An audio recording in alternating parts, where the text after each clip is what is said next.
치안은 경찰이 만드는 게 아니다. 사람이 서로를 사람으로 볼 때 도시는 밤에도 숨을 쉰다. 일본 도쿄 출신 도시범죄 연구자 사카이 아야코가 CNN 아시아 채널에 남긴 마지막 내레이션입니다. 30년간 아시아 대도시의 야간 안전을 연구해온 그녀였어요. 도시는 밤에 평가해야 한다는 신념을 가진 전문가였습니다. 서울에 오기 전까지 그녀의 결론은 명확했어요. 아시아 대도시는 밤에 위험하다. 사람이 많으면 반드시 사고가 난다. 치안은 강한 통제가 만들어낸다. 하지만 서울의 밤이 그 모든 편견을 뒤흔들어 놓았습니다. 277만 명이 몰린 청계천 비축제에서도 사고는 없었어요. 자정이 넘어도 한강에는 사람들이 평화롭게 걸었습니다. 대체 서울의 밤에는 어떤 비밀이 숨어 있는 걸까요? 질서 있지만 과도하게 통제된 도시라고 생각했던 그녀가 신뢰 기반의 안전이라고 결론 내린 이유는 무엇일까요? CNN 다큐멘터리로 제작되어 조회수 수백만을 기록한 그 놀라운 일주일을 지금 바로 들어보겠습니다. 잠깐만요. 혹시 지금 어디서 듣고 계신가요? 구독과 좋아요 미리 눌러주시면 건강하고 행복한 기운 듬뿍 받으실 거예요. 저는 사카이 아야코입니다. 도쿄에서 태어나 30년간 도시 범죄와 야간 안전을 연구해왔어요. 현재 CNN 아시아 자문위원으로 일하고 있습니다. 1월 초 CNN 도쿄 지부 회의실. 서울 야간 안전 관련 자료를 검토하고 있었어요. 화면에는 각종 통계가 나열되어 있었습니다. 범죄 발생률 낮음, 교통사고 비율 감소 추세, 야간 응급신고 건수 안정적. 숫자만 보면 좋았어요. 하지만 저는 고개를 저었습니다. 숫자는 연출될 수 있어요. 30년간 아시아 도시들을 연구하면서 배운 교훈이었어요. 통계와 현실은 다른 경우가 많았거든요. 진짜 위험은 밤의 공기에 남아있죠. 제가 동료에게 말했어요. 홍콩, 방콕, 마닐라, 자카르타. 낮에는 질서 있어 보이지만 밤이 되면 달라지는 도시들을 너무 많이 봤습니다. 서울도 예외는 아닐 거였어요. 특히 제가 주목한 건 서울의 특성이었어요. 인구 밀도가 높은 도시, 빠른 경제 성장을 이룬 곳.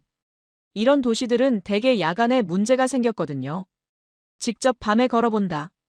제가 결론을 내렸어요. CNN 프로듀서는 우려했어요. 위험하지 않을까요? 그래서 가는 거예요. 진짜 모습을 확인하려면. 일주일 일정을 잡았습니다. 1월 중순, 서울의 가장 추운 시기였어요. 사람들이 밖에 나오기 싫어하는 계절. 그때야말로 도시의 진짜 모습을 볼 수 있을 거였어요. 인천공항에 도착했을 때 첫인상은 예상과 달랐어요. 깨끗하고 질서정연했습니다. 하지만 저는 속단하지 않았어요. 공항은 어느 나라든 관리가 잘 되거든요. 박도윤 씨가 마중을 나와 있었어요. 서울시 야간도시안전 담당 실무자라고 자기소개했습니다. 40대 초반의 차분한 인상이었어요. 어떤 곳부터 보고 싶으세요? 그가 물었어요. 가장 위험할 것 같은 곳부터요. 박도윤 씨가 잠깐 생각했어요. 한강은 어떠세요? 한강이요? 네, 강변이니까 어둡고 사람도 적을 거예요. 정확히 제가 찾던 조건이었어요. 강변, 야간, 인적이 드문 곳. 도시의 취약점이 가장 잘 드러나는 환경이죠. 좋아요. 오늘 밤에 가죠. 제가 답했어요.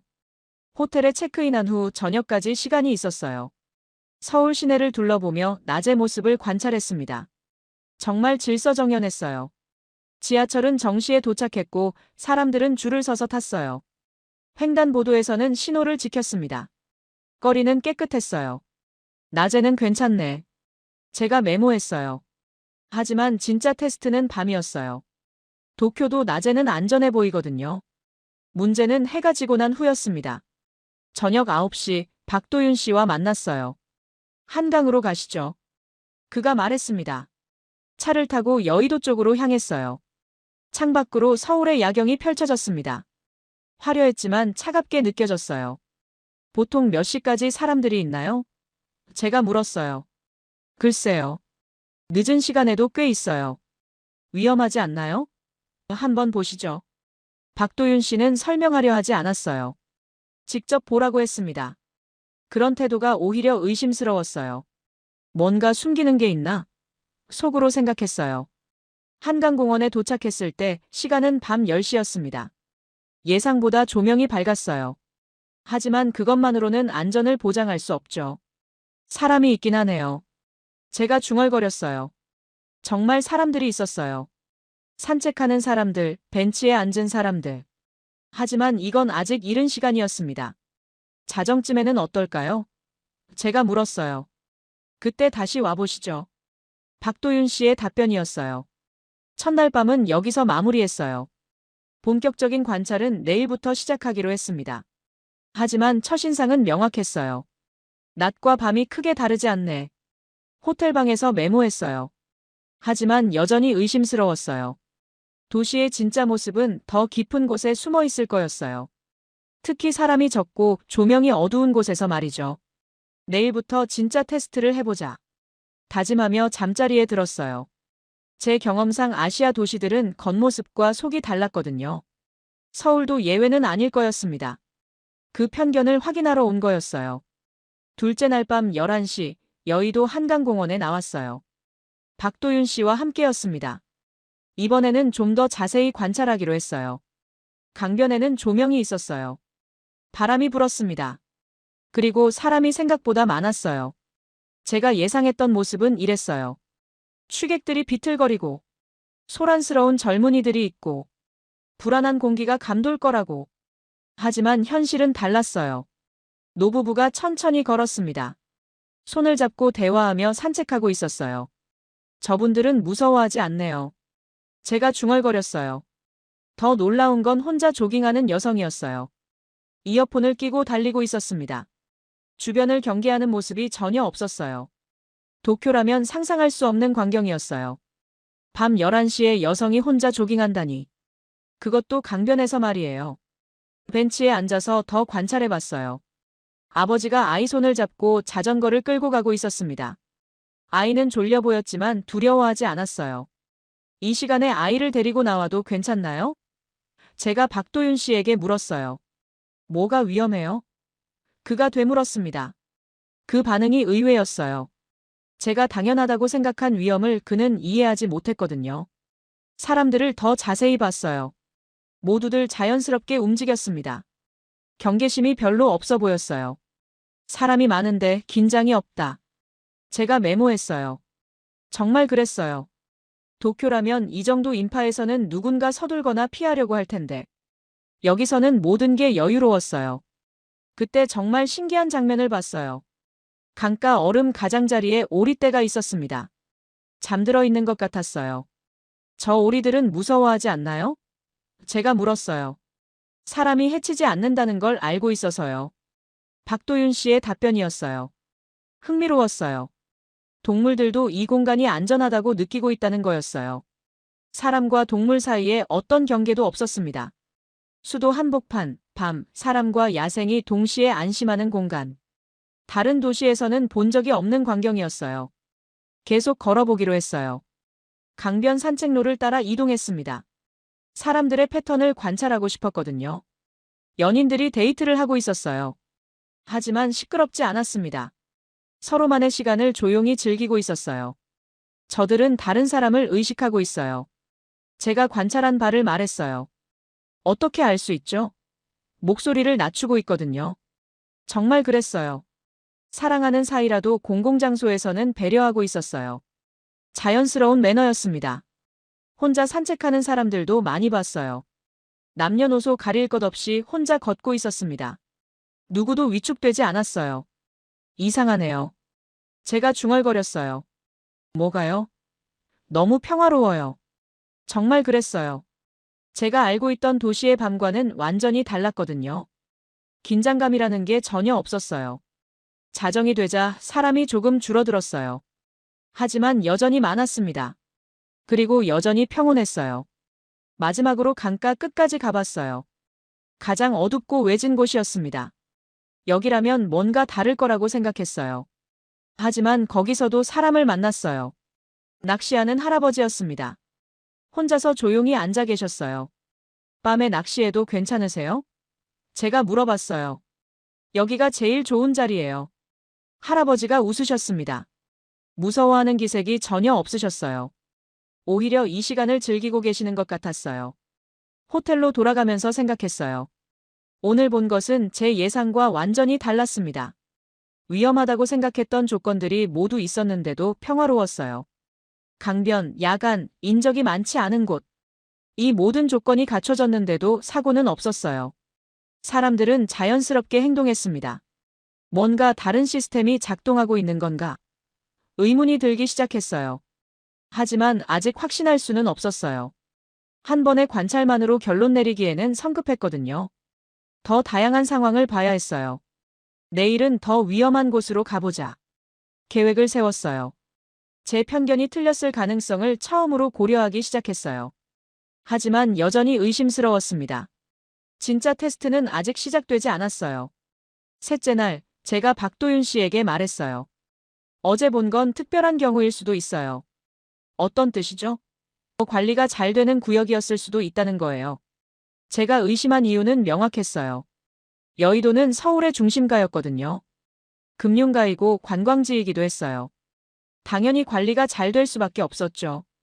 그럼 어떤 곳을 보고 싶으세요? 박도윤 씨가 물었어요. 더 위험한 곳이요. 제가 원한 조건은 이랬어요. 조명이 낮고, 관광객이 적고, 관리 인력이 별로 없는 곳. 박도윤 씨가 잠깐 생각했어요. 청계천 상류는 어떠세요? 청계천이요? 네, 도심에서 좀 떨어진 구간이에요. 좋은 제안이었어요.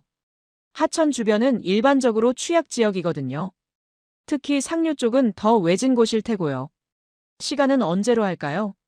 제가 물었어요. 자정 넘어서는 어때요? 박도윤 씨의 제안이었어요. 완벽한 조건이었어요. 자정 이후 외진 하천 지역. 정말로 위험할 수 있는 환경이었죠. 오후 시간을 이용해서 청계천 주변을 미리 답사했어요. 낮에 지형을 파악해 두고 싶었거든요. 예상치 못한 위험에 대비하려는 거였어요. 청계천은 도심을 관통하는 하천이었어요. 복원된 지 20년 정도 됐다고 했습니다. 원래는 콘크리트로 덮여 있었다가 다시 열었다고 하더라고요. 낮에 본 청계천은 평화로웠어요. 직장인들이 점심시간에 산책하고 있었습니다. 가족들도 많이 보였어요. 낮에는 안전해 보이네요. 제가 박도윤 씨에게 말했어요. 밤에는 어떨까요? 보시면 알 거예요. 그의 답변이 항상 똑같았어요. 설명하려 하지 않고 직접 보라고 했어요. 그런 태도가 더 의심스럽게 만들었습니다. 저녁을 먹고 시간을 보냈어요. 자정까지는 아직 시간이 있었거든요. 호텔에서 지금까지의 관찰 기록을 정리했습니다. 한강에서 본 것들을 다시 분석해 봤어요. 정말로 안전했던 건지, 아니면 제가 놓친 위험 신호가 있었던 건지. 꼼꼼히 따져봤습니다. 결론은 이랬어요. 표면적으로는 안전했다. 하지만 이것이 진짜 안전인지는 확실하지 않다. 더 어려운 조건에서 테스트해봐야 한다. 자정이 되자 박도윤 씨와 만났어요. 준비되셨어요? 그가 물었어요. 네, 가죠. 청계천 상류로 향했어요. 차창 밖으로 서울의 밤이 지나갔습니다. 도심에서 점점 멀어질수록 조명이 줄어들었어요. 여기서 내려서 걸어가죠. 박도윤 씨가 말했어요. 내린 곳은 정말 조용했어요. 큰 길에서 떨어진 주택가 근처였습니다. 청계천은 이 동네를 관통해서 흐르고 있었어요. 사람이 있을까요? 제가 물었어요. 글쎄요. 이 시간에는 박도윤 씨도 확실하지 않은 것 같았어요. 그게 오히려 진짜 테스트가 될 것 같았습니다. 청계천변 산책로로 내려갔어요. 조명이 있긴 했지만 밝지 않았습니다. 물소리만 들렸어요. 이제 진짜 테스트가 시작되는군. 속으로 생각했어요. 이런 조건에서 사람이 있다면 정말 놀라운 일일 거였어요. 자정 넘은 시간 외진 하천가, 어두운 조명. 보통은 피하고 싶은 조건들이었죠. 하지만 걸어보니 예상과 달랐어요. 사람이 없지 않았어요. 적기는 했지만 분명히 있었습니다. 혼자 산책하는 사람, 벤치에 앉아 있는 사람, 심지어 조깅하는 사람까지. 정말 놀랍네요. 제가 중얼거렸어요. 더 놀라운 건 그들의 태도였어요. 위축되지 않았습니다. 자연스럽게 이 공간을 이용하고 있었어요. 사람들이 경계하지 않는다는 건 경계할 필요가 없다는 뜻일까? 중요한 질문이 떠올랐어요. 계속 관찰해봤어요. 정말로 위험한 상황이 없는지 확인하고 싶었거든요. 혹시 제가 놓친 위험 요소가 있을 수도 있었으니까요. 1시간 정도 걸었지만 아무 일도 없었어요. 사람들은 평화롭게 자신의 시간을 보냈습니다. 누구도 서두르지 않았어요. 이상합니다. 제가 박도윤 씨에게 말했어요. 뭐가요? 너무 평온해요. 제가 예상한 위험이 하나도 나타나지 않았어요. 소음도 없고 다툼도 없고 사고도 없었습니다. 모든 게 조용했어요. 다른 곳도 이런가요? 제가 물었어요. 어디든 비슷해요. 박도윤 씨의 답변이었어요. 그 말이 더 놀라웠어요. 한두 곳이 특별한 게 아니라 서울 전체가 이렇다는 뜻이었거든요. 호텔로 돌아가면서 혼란스러웠어요. 제 가설이 틀린 것 같았거든요. 보여주기식 안전이라고 생각했는데 그것도 아니었어요. 정말로 안전한 건가? 아니면 제가 아직 진짜 위험한 상황을 못 본 건가? 확신이 서지 않았어요. 내일은 더 확실한 테스트를 해보자. 마음을 다잡았어요. 하지만 마음 한구석에서는 인정하고 있었어요. 지금까지 본 것들이 가짜는 아니라는 것을. 뭔가 다른 시스템이 작동하고 있다는 것을. 넷째 날 자정, 청계천 광장에 서 있었어요. 이번에는 서울빛 초롱축제가 열리는 구간이었습니다. 박도윤 씨가 제안한 곳이었어요. 축제 기간이니까 사람이 많을 거예요. 그가 말했어요. 그래서 더 위험할 수 있다는 뜻이죠? 제가 되물었습니다. 인파가 몰리는 축제는 사고가 나기 쉬운 환경이었어요. 특히 밤에는 더 그렇죠. 음주, 흥분, 혼잡함이 합쳐지면 예측할 수 없는 상황이 벌어질 수 있거든요. 하지만 제가 본 첫 장면은 예상과 달랐어요. 사람은 정말 많았지만 질서가 있었습니다. 물 위에 비치는 조명이 아름다웠어요. 통제선이 없네요. 제가 관찰했어요. 필요 없어요. 박도윤 씨의 답변이었어요. 정말 통제선이나 경찰의 호루라기가 없었어요. 그런데도 사람들의 흐름은 자연스러웠습니다. 서로 밀치지도 않았어요. 아이들의 웃음소리가 들렸어요. 부모들이 아이 손을 잡고 천천히 걷고 있었습니다. 밤 자정이 넘은 시간인데도 평화로웠어요. 노인분들도 많이 보였어요. 지팡이를 짚고 천천히 걸으시는 할머니. 휠체어를 탄 할아버지. 모든 분들이 편안해 보이셨어요. 이 시간에 노인분들이 나와도 괜찮나요? 제가 물었어요. 가족들이 함께 있잖아요. 박도윤 씨가 가리켰어요. 정말 3대가 함께 온 가족들이 많았어요. 할아버지, 할머니, 부모, 아이들이 함께 축제를 즐기고 있었습니다. 밤늦은 시간인데도 불안해하지 않았어요. 축제 구경을 하면서 사람들의 행동을 관찰했어요. 전통 한지등이 물 위에 떠 있었습니다. 갓등이라고 부르는 조형물도 있었어요. 정말 아름답네요. 외국인 관광객이 감탄하고 있었어요. 영어로 이야기하는 걸 보니 서구권에서 온 것 같았어요. 그들도 전혀 위축되지 않았어요. 카메라를 들고 열심히 사진을 찍고 있었습니다. 이 축제를 정말 즐기고 있는 모습이었어요. 더 놀라운 건 군중 속에서의 질서였어요. 좁은 구간에 수많은 사람이 몰렸는데도 사고가 없었어요. 자연스럽게 양보하고 배려했습니다. 유모차를 끄는 부모가 지나가면 사람들이 길을 열어줬어요. 휠체어 이용자가 오면 자연스럽게 공간을 만들어줬습니다. 누가 시키지 않았는데도 저절로 그렇게 됐어요. 이건 질서가 아니라 합의다. 제가 속으로 생각했어요. 정말 그런 것 같았어요. 강제적인 통제가 아니라 자발적인 협조였습니다. 모든 사람이 함께 만들어가는 질서였어요. 가장 인상적이었던 장면이 있었어요. 아이가 갑자기 멈춰서 빛 조형물을 바라봤어요. 그러자 뒤에 따라오던 모든 사람들이 자연스럽게 멈췄습니다. 아무도 불편해하지 않았어요. 오히려 아이의 순수한 감탄에 함께 미소 지었습니다. 그 순간이 끝나자 다시 자연스럽게 걷기 시작했어요. 아무도 소리치지 않네요. 제가 관찰한 바를 말했어요. 소리칠 이유가 없죠. 박도윤 씨의 답변이었어요. 정말 그랬어요. 이렇게 많은 사람이 모였는데도 큰 소리가 없었어요. 모든 게 차분하고 평화로웠습니다. 포켓몬 콜라보 조형물 앞에서는 젊은이들이 셀카를 찍고 있었어요. 하지만 다른 사람들의 관람을 방해하지 않았습니다. 차례를 기다리며 질서를 지켰어요. 폐차 헤드라이트로 만든 환홀이라는 작품도 봤어요. 창의적인 재활용 아이디어였습니다. 사람들이 감탄하며 사진을 찍고 있었어요. 한국의 기술력이 대단하네요. 외국인 관광객의 말이 들렸어요. 그 말에 주변 한국인들이 자랑스러워하는 모습이 보였어요. 하지만 과시하지는 않았습니다. 겸손하게 미소만 지었어요. 새벽 1시가 되어서야 축제가 마무리됐어요. 수많은 사람들이 동시에 빠져나가기 시작했습니다. 이때가 가장 위험할 수 있는 순간이었어요. 하지만 여기서도 질서가 유지됐어요. 서두르지 않고 차례차례 나갔습니다. 밀치거나 다투는 사람은 아무도 없었어요. 지하철역도 마찬가지였어요. 많은 사람이 몰렸지만 질서정연했습니다. 줄을 서서 기다렸고 차례를 지켰어요. 이런 건 어떻게 가능한 거죠? 제가 박도윤 씨에게 물었어요. 사람들이 원해서요. 그의 답변이었어요. 원한다고요? 네, 모두가 편안하게 즐기고 싶어 해요. 그래서 자발적으로 질서를 지키는 거군요. 그제야 이해가 되기 시작했어요. 통제 때문이 아니라 합의 때문이었던 거예요. 모든 사람이 함께 즐기고 싶어서 배려하는 거였어요. 호텔로 돌아가면서 충격받은 상태였어요. 제가 생각했던 도시의 밤과는 완전히 달랐거든요. 이런 질서가 가능하다는 걸 처음 봤어요. 이 도시는 통제하지 않는다. 대신 기다린다. 제가 메모장에 적었어요. 정말 그런 것 같았어요. 강제로 질서를 만들지 않았어요. 사람들이 스스로 만들어가도록 기다렸습니다.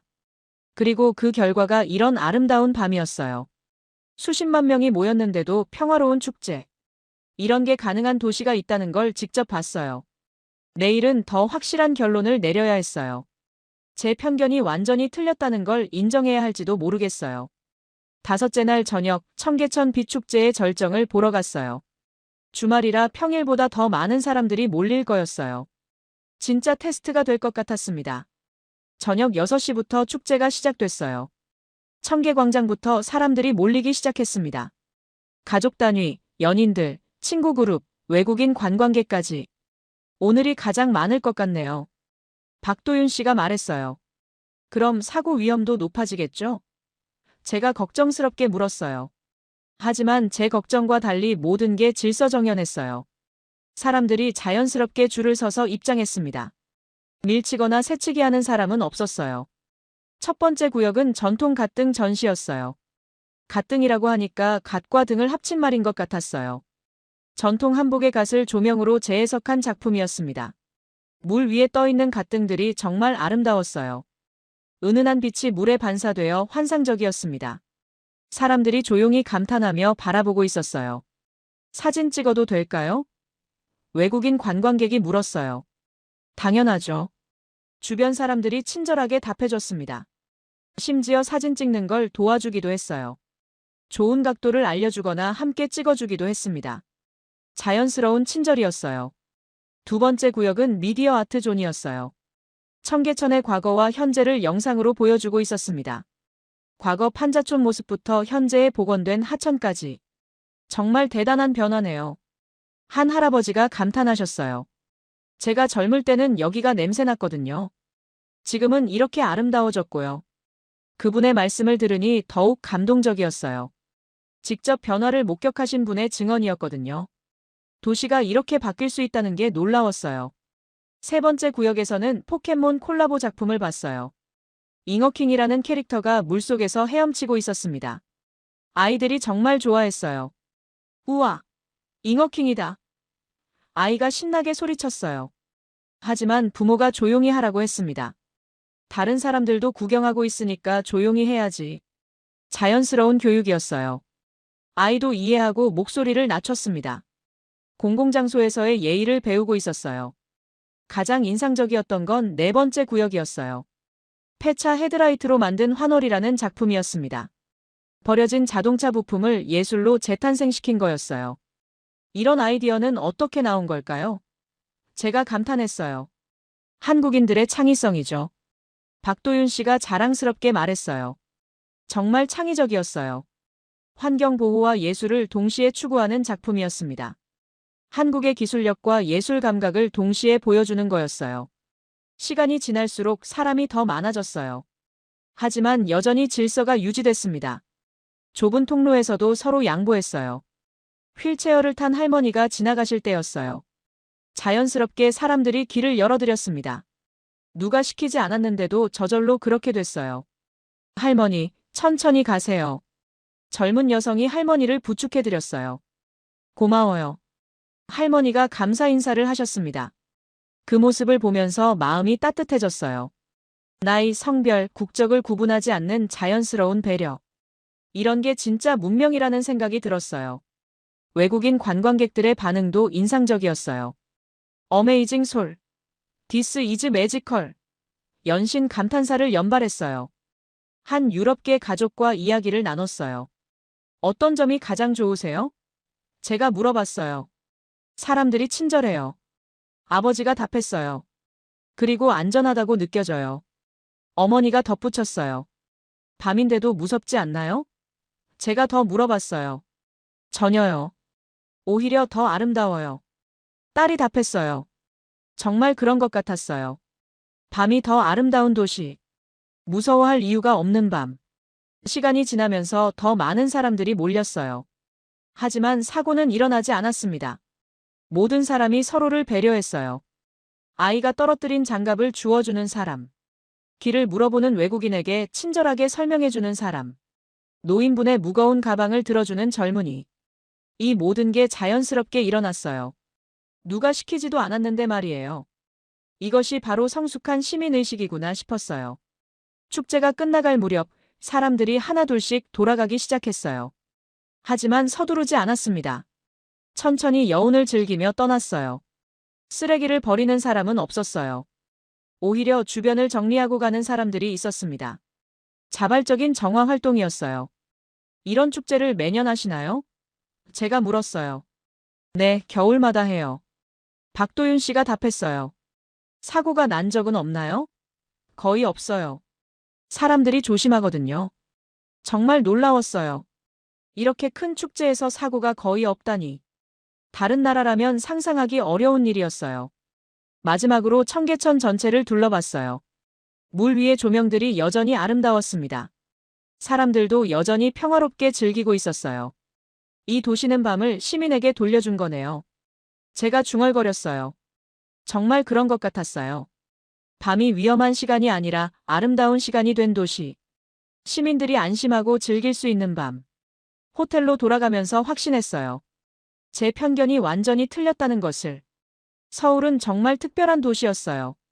여섯째 날, 제가 일부러 가장 위험할 수 있는 상황을 만들어 봤어요. 진짜 테스트를 하고 싶었거든요. 축제의 가장 혼잡한 시간대, 가장 좁은 구간으로 들어갔습니다. 토요일 밤 9시.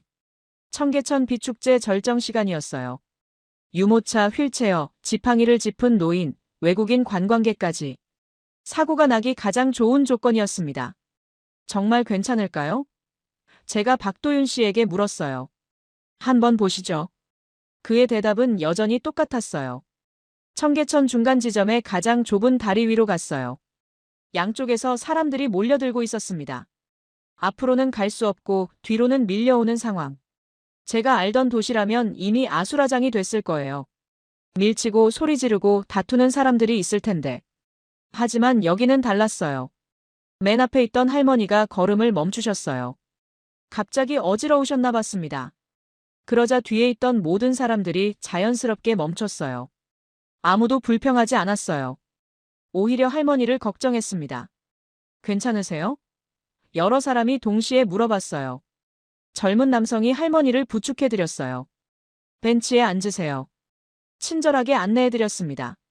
그 사이 사람들은 조용히 기다렸어요. 누구도 서두르라고 재촉하지 않았습니다. 할머니의 컨디션이 더 중요했거든요. 할머니가 괜찮아지자 다시 움직이기 시작했어요. 하지만 여전히 천천히였습니다. 모든 사람이 할머니 속도에 맞춰 걸었어요. 이게 어떻게 가능하지? 제가 속으로 놀랐어요. 수백 명이 갇힌 상황에서도 아무도 화내지 않았어요. 오히려 서로를 배려했습니다. 이런 장면은 처음 봤어요. 유모차를 끄는 부모를 봤어요. 좁은 통로에서 진퇴양난이었습니다. 그런데 사람들이 스스로 길을 열어줬어요. 이쪽으로 가세요. 한 할아버지가 안내해 주셨어요. 고맙습니다. 부모가 감사 인사를 했어요. 휠체어를 탄 청년도 있었어요. 계단이 있어서 올라갈 수 없는 상황이었습니다. 그러자 주변 사람들이 도와줬어요. 들어서 올려드릴까요? 몇몇 남성들이 제안했어요. 감사합니다. 청년이 고마워했어요.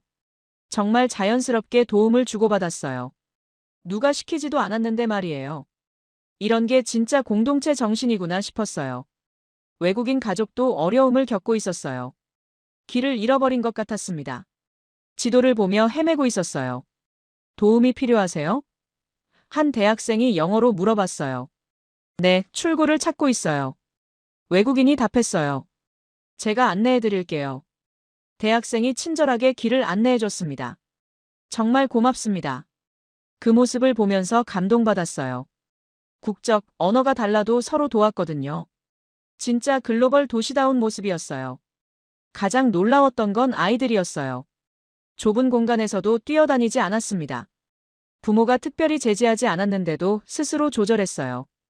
아이들이 참 얌전하네요. 제가 박도윤 씨에게 말했어요. 어릴 때부터 배우는 거예요. 뭘요? 다른 사람을 배려하는 법을요. 정말 그런 것 같았어요. 아이들이 자연스럽게 사회적 규칙을 익히고 있었어요. 강제가 아니라 자연스러운 학습이었습니다. 시간이 지날수록 사람은 더 많아졌어요. 하지만 사고는 일어나지 않았습니다. 오히려 더 질서정연해지는 것 같았어요. 사람들이 먼저 길을 연다. 아이가 멈추면 모두 멈춘다. 아무도 소리치지 않는다. 제가 메모했어요. 정말 그랬어요. 강제적인 통제 없이도 완벽한 질서가 유지됐어요. 모든 사람이 자발적으로 참여하는 질서였습니다. 가장 혼잡했던 순간에도 마찬가지였어요. 수천 명이 한꺼번에 몰렸는데도 패닉은 없었어요. 차분하게 상황을 처리했습니다. 이 도시는 통제하지 않는다. 대신 기다린다. 제가 깨달은 핵심이었어요. 정말 그런 것 같았어요. 위에서 강제로 질서를 만들지 않았어요. 시민들이 스스로 만들어가도록 기다렸습니다. 그리고 그 결과가 이런 아름다운 질서였어요. 통제 없는 질서. 자발적 참여로 만들어진 안전. 축제가 끝나갈 무렵까지도 사고는 없었어요. 수십만 명이 다녀갔는데도 평화로웠습니다. 이런 게 가능한 도시가 있다는 걸 직접 봤어요. 어떻게 이런 일이 가능한 거죠? 제가 박도윤 씨에게 물었어요. 사람들이 서로를 믿으니까요. 그의 답변이었어요. 믿는다고요? 네, 서로 해치지 않을 거라고 믿어요. 그 말이 핵심인 것 같았어요. 신뢰. 서로에 대한 기본적인 신뢰가 이 모든 걸 가능하게 만든 거였어요. 호텔로 돌아가면서 확신했어요. 제가 찾던 위험은 존재하지 않았어요. 대신 제가 상상하지 못했던 아름다운 질서가 있었습니다. 내일은 최종 결론을 내려야겠어. 마음을 다잡았어요. 지금까지의 관찰로 충분히 확인했어요. 서울의 밤은 정말 안전했어요. 그리고 그 안전의 비밀은 시민들의 성숙한 의식이었습니다. 일주일째 되는 날 새벽 다시 한강으로 갔어요. 해 뜨기 직전에 어스름한 시간이었습니다. 일주일간의 관찰을 마무리하고 싶었거든요. 박도윤 씨는 따로 오지 않았어요. 혼자서 조용히 생각할 시간이 필요했습니다. 첫날 밤과 똑같은 장소에 서서 달라진 제 마음을 확인하고 싶었어요. 여의도 한강공원은 고요했어요. 새벽이라 사람이 별로 없었습니다. 하지만 완전히 비어있지는 않았어요. 조깅하는 사람들이 있었어요. 이른 아침 운동을 하는 사람들이었습니다. 모두들 자연스럽게 이 공간을 이용하고 있었어요. 벤치에 앉아서 일주일을 돌이켜봤어요. 첫날 제가 가졌던 편견들이 하나씩 떠올랐습니다. 아시아 대도시는 밤에 위험하다. 사람이 많으면 반드시 사고가 난다. 치안은 강한 통제가 만들어낸다. 모든 게 틀렸었어요. 서울은 완전히 다른 도시였거든요. 강물을 바라보며 메모장을 꺼냈어요. 처음에 적었던 통제된 안전이라는 문구에 줄을 그었습니다. 그 아래 새로 적었어요. 신뢰 기반의 안전. 정말 그것이 핵심이었어요. 서울의 안전은 통제에서 나온 게 아니었어요. 시민들 사이의 신뢰에서 나온 거였습니다. 해가 떠오르기 시작했어요. 강물에 비치는 아침 햇살이 아름다웠습니다. 밤을 통과한 강은 여전히 평온했어요. 새들도 떠나지 않았어요. 오히려 더 활발하게 활동하고 있었습니다. 아침을 맞이하는 자연스러운 모습이었어요. 밤과 낮이 자연스럽게 이어지는구나. 깨달았어요. 서울에서는 밤과 낮 사이에 단절이 없었어요. 밤에도 안전하고 낮에도 안전했습니다. 시간에 관계없이 시민들의 일상이 지속됐어요. 지난 일주일간 만났던 사람들이 떠올랐어요.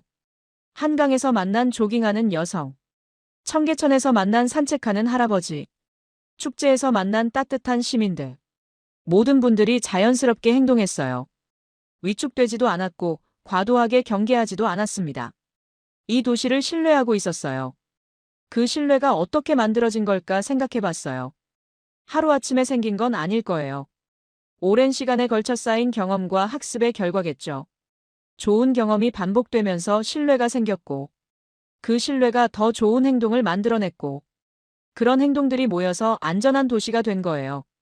선순환 구조였어요. 신뢰 좋은 행동 안전한 환경 더 큰 신뢰. 이런 순환이 계속 반복되면서 지금의 서울이 만들어진 거였습니다. 아침 조깅하는 사람들이 늘어나기 시작했어요. 나이, 성별 구분 없이 다양한 사람들이 운동하고 있었습니다. 모두들 편안해 보였어요. 안녕하세요. 지나가던 할아버지가 인사해 주셨어요. 안녕하세요. 저도 인사를 받았습니다. 자연스러운 소통이었어요. 서로 모르는 사람이지만 같은 공간을 공유하는 동료애가 있었어요. 이런 것들이 도시의 온도를 따뜻하게 만드는 거겠죠. CNN 본부에 보낼 보고서를 머릿속으로 정리했어요. 제목은 이미 정했어요. 서울은 왜 밤을 시민에게 돌려줄 수 있었을까? 내용도 명확했어요. 통제가 아닌 신뢰, 감시가 아닌 배려, 강제가 아닌 자발적 참여. 이 모든 것들이 서울의 밤을 안전하게 만든 비밀이었어요. 그리고 그것은 다른 도시에서도 가능한 일이라고 생각했습니다. 시간과 노력이 필요하겠지만 불가능하지는 않을 거예요. 사람들의 마음이 바뀌면 도시도 바뀔 수 있으니까요. 해가 완전히 떠올랐어요. 새로운 하루가 시작된 거였습니다. 서울의 평범하고도 특별한 하루. 마지막으로 강물을 바라봤어요. 일주일 전 제가 의심과 편견을 가지고 처음 본 강물. 이제는 신뢰와 감탄으로 바라보는 강물. 고마워요, 서울. 마음속으로 인사했어요. 제 편견을 깨뜨려준 도시. 새로운 가능성을 보여준 도시. 더 나은 미래에 대한 희망을 준 도시. 호텔로 돌아가서 보고서를 작성하기 시작했어요. 이 경험을 전 세계와 나누고 싶었거든요. 서울이 보여준 기적을 알리고 싶었어요. 치안은 경찰이 만드는 게 아니다. 사람이 서로를 사람으로 볼 때 도시는 밤에도 숨을 쉰다. 마지막 문장을 미리 정해놨어요. 정말 그런 것 같았어요. 기술이나 제도보다 중요한 건 사람의 마음이었어요. 그 마음들이 모여서 도시의 영혼을 만드는 거였습니다. 1월 중순 CNN 아시아 채널에서 제 다큐멘터리가 공개됐어요. 제목은 솔 애프터 다크 더 시티 댓 게이브 나이트 백투 시터전지였습니다. 한국어로는 서울의 밤 시민에게 밤을 돌려준 도시였어요. 방송 직후부터 반응이 폭발적이었어요. 조회수가 급속도로 올라갔습니다. 첫날에만 100만 뷰를 넘어섰어요. 댓글들을 읽어봤어요. 밤이 이렇게 조용할 수 있나 무서워야 할 시간이 가장 평화롭다 이런 도시에서 살고 싶다. 전 세계 사람들이 서울의 밤에 놀라고 있었어요. 특히 다른 아시아 도시 거주자들의 반응이 뜨거웠습니다. 도쿄에서 온 댓글도 있었어요. 같은 아시아인데 왜 이렇게 다를까? 도쿄도 이렇게 될 수 있을까? 방콕, 자카르타, 마닐라에서도 비슷한 반응이었어요. 모두들 자신의 도시와 비교하며 부러워했습니다. 유럽과 미국에서도 관심이 뜨거웠어요. 파리보다 안전해 보인다. 뉴욕에서는 상상할 수 없는 일이다. 런던도 배워야 할 점이 많다. 전문가들의 반응도 이어졌어요. 도시계획학자, 범죄학자, 사회학자들이 분석 기사를 쏟아냈습니다. 서울 모델이라는 용어까지 생겨났어요. 하버드 대학교에서 강연 요청이 들어왔어요. 서울의 야간 안전 시스템에 대해 이야기해달라는 내용이었습니다. MIT 스탠포드에서도 비슷한 요청이 왔어요. 가장 놀라웠던 건 정책 당국의 반응이었어요. 파리시에서 연락이 와서 자문을 요청했습니다. 생강변 야간 안전 개선에 서울 사례를 참고하고 싶다고 했어요. 런던시에서도 비슷한 요청이 들어왔어요. 베를린, 암스테르담에서도 관심을 보였습니다. 서울의 경험을 배우고 싶어하는 도시들이 늘어났어요. 한 달 후 조회수는 500만을 넘어섰어요. 여러 언어로 번역되어 전 세계에 퍼졌습니다. 솔 매직이라는 해시태그까지 생겨났어요. 제가 받은 인터뷰 요청만도 수십 개였어요. BBC, CNN, NHK, 도이체벨레까지. 모든 매체가 서울의 비밀을 궁금해했습니다. 가장 인상적이었던 순간이 언제였나요? 한 기자가 물었어요. 축제에서 할머니가 넘어지셨을 때요. 제가 답했어요. 무슨 일이 있었나요? 모든 사람이 자연스럽게 멈춰서서 도와드린 거예요. 누가 시킨 것도 아닌데요? 네, 그게 가장 놀라웠어요. 그 장면을 설명할 때마다 감동이 새로웠어요. 수백 명이 갇힌 상황에서도 아무도 화내지 않았던 그 순간. 진짜 시민의식이 뭔지 보여준 장면이었어요. 유튜브에는 반응 영상들이 쏟아졌어요. 각국 사람들이 서울 영상을 보고 반응하는 컨텐츠였습니다. 대부분 놀라고 감탄하는 반응이었어요. 한국 정부에서도 주목했어요. 문화체육관광부에서 연락이 와서 홍보 자문을 요청했습니다. 한국의 도시 문화를 알리는데 도움을 달라는 내용이었어요. 서울시에서도 감사 인사를 전해왔어요. 박도윤 씨를 통해서였습니다. 시민들이 자랑스러워한다고 했어요. 가장 의미 있었던 건 실제 변화였어요. 다른 도시들이 서울 모델을 연구하기 시작한 거였습니다. 작은 시범 사업들이 여러 곳에서 시작됐어요. 도쿄 시부야구에서 야간 안전 개선 프로젝트를 시작했어요. 서울의 사례를 참고한다고 했습니다. 시민 참여형 안전 시스템을 도입한다고 했어요. 파리 사구에서도 비슷한 실험을 시작했어요. 생강변 일부 구간에서 시민 자율 관리를 시도하는 거였습니다. 경찰 통제를 줄이고 시민 참여를 늘리는 방향이었어요. 6개월 후 후속 리포트를 제작했어요. 서울 모델의 확산 현황을 다룬 내용이었습니다. 제목은 더 솔 이펙트 하우 원 시티 체인지드 어번 세이프티였어요. 서울 효과 한 도시가 어떻게 도시 안전을 바꿨나 정말 그런 일이 일어나고 있었어요. 1년 후 다시 서울에 갔어요. 국제도시 안전 컨퍼런스에 기조 연설자로 초청받은 거였습니다. 전 세계 도시계획 전문가들이 모인 자리였어요. 청계천도 다시 방문했어요. 1년 전과 똑같이 평화로웠습니다. 변하지 않는 아름다운 일상이었어요. 박도윤 씨도 다시 만났어요. 1년 전 예상하셨나요? 제가 물었어요. 이렇게 관심을 받을 줄은 몰랐어요. 하지만 그는 자랑스러워했어요. 서울 시민들도 마찬가지였습니다. 자신들의 일상이 세계의 모범이 된다는 사실에 뿌듯해했어요. 강연에서 마지막 질문을 던졌어요. 서울은 왜 밤을 시민에게 돌려줄 수 있었을까? 답은 이미 알고 있었어요. 치안은 경찰이 만드는 게 아니다. 사람이 서로를 사람으로 볼 때 도시는 밤에도 숨을 쉰다. 그 문장으로 강연을 마무리했어요. 박수가 오랫동안 이어졌습니다. 비행기에서 마지막으로 서울을 내려다봤어요. 한강이 도시를 가로질러 흘러가고 있었습니다. 그 강변에서 사람들이 여전히 평화롭게 지낼 거예요. 고마워요, 서울. 다시 한번 인사했어요. 세상을 바꿀 수 있다는 희망을 준 도시. 더 나은 미래가 가능하다는 꿈을 심어준 도시. 그것이 서울이 저에게 준 가장 큰 선물이었어요.